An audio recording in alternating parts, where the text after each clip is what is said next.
Sup mayflies and welcome to my deck tech for Ezuri, Renegade Leader. This will be a mono green elf tribal deck and Ezuri is the ideal commander for this deck.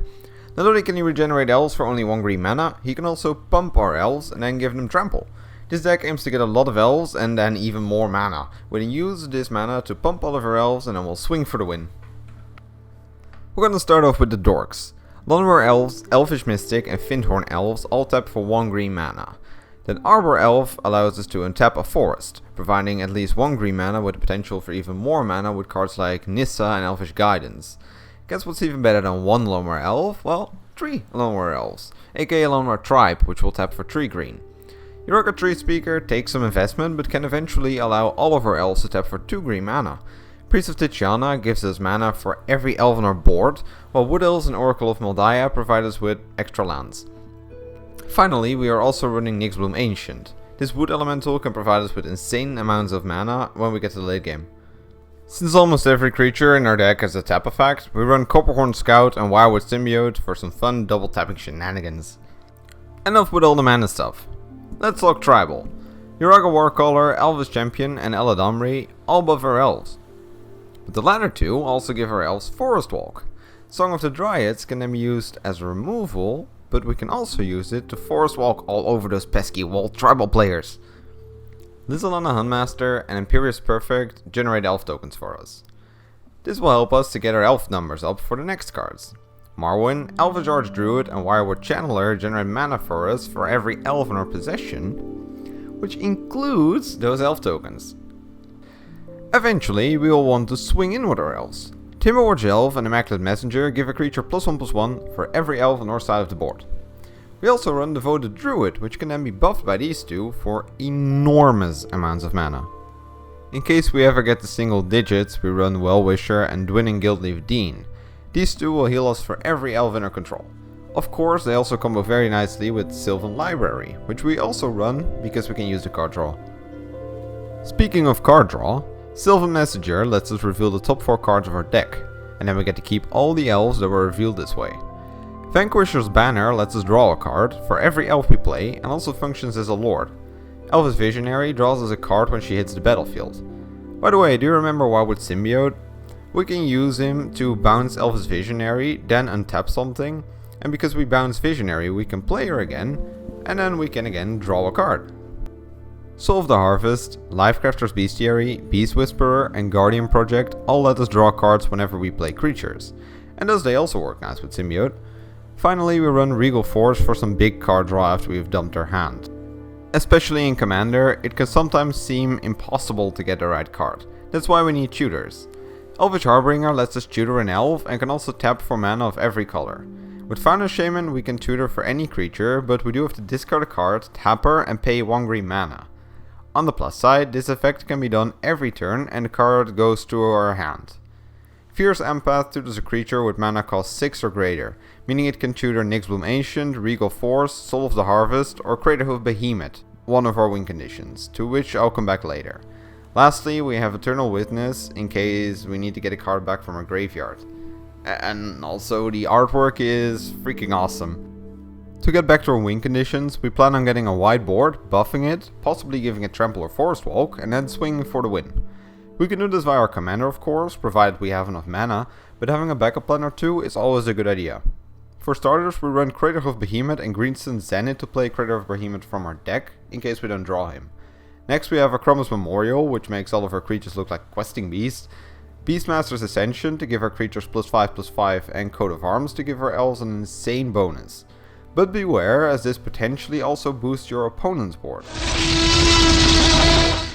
Finale of Devastation can give our creatures a huge buff, while also summoning Craterhoof Behemoth if he's still in our deck. Finally, we run Kindred Summons to quickly fill up our board after a wipe or before casting Finale of Devastation. Since we aren't playing alone, we need some removal and protection. Reclamation Sage and Crozen Grip will take care of artifacts and enchantments, while Beast Within will take care of, well, anything. We also run Jackscar Archers to deal with flyers, while also working really well with our tribal synergy. For protection, we run Heroic Intervention to save our board from a wipe, and we run Tajuru Preserver because, well, we all kinda wanna see that aristocrat player crying in a corner. Finally, let's talk about some good stuffs before we move to the mana base. We run 2 walkers, Freyalise and Nissa, who shakes the world. Freyalise generates dorks while also being able to remove artifacts or enchantments. Nissa doubles the mana we get from her forest, creates elementals, and has an insane ultimate ability. Plus both are elves, so you don't have to worry about complaints from your local fluff fanatics. Then we got Quest Renewal, which can untap our creatures, allowing us to tap them for mana again during our opponent's turns. Of course, before we can cast any of that good stuff, we need some mana, and we'll want a lot of it as soon as possible. First of all, since we're in green, we'll be running Cultivate, Kudoma's Reach and Rampant Growth to get some basic forests on the field. Next up is Elvish Guidance, which makes it so that the land gives us 1 green mana for each elf we control. And yes, this does combo with Arbor Elf. Leyline of Abundance makes our creatures tap for an additional green mana and can be game changing when it is in our opening hand. Then for some artifacts. We run Sol Ring, Nyx Lotus and Heraldic Banner. Nyx Lotus can generate insane amounts of mana because we're monocolored, and Heraldic Banner also gives all of our creatures +1 attack. Caged Sun buffs all of our creatures and makes our lands tap for more mana. Then finally, the Great Henge gives us mana, life, cards, and +1/+1 tokens. Honestly, what more could we want of this card? Finally, onto lands and landish things.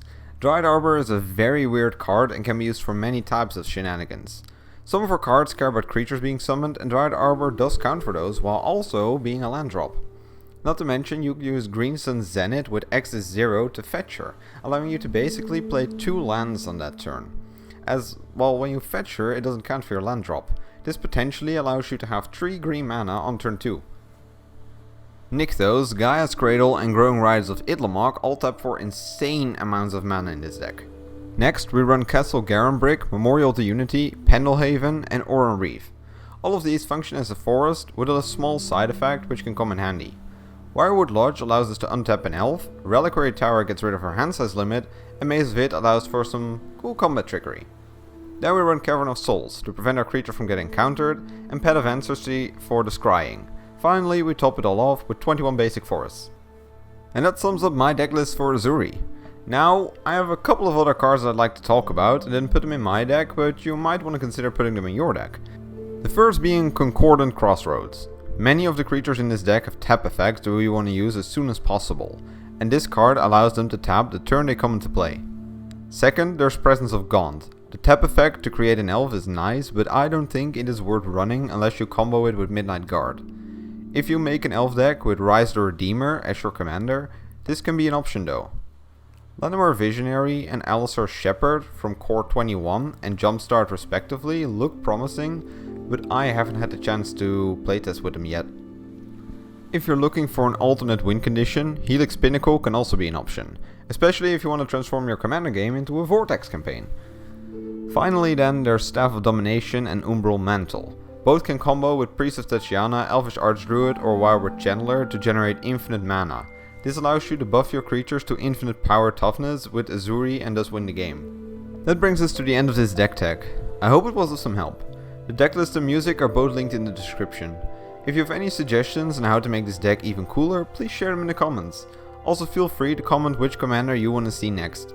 Thanks for watching and have fun building your own Ezuri deck. Cheers!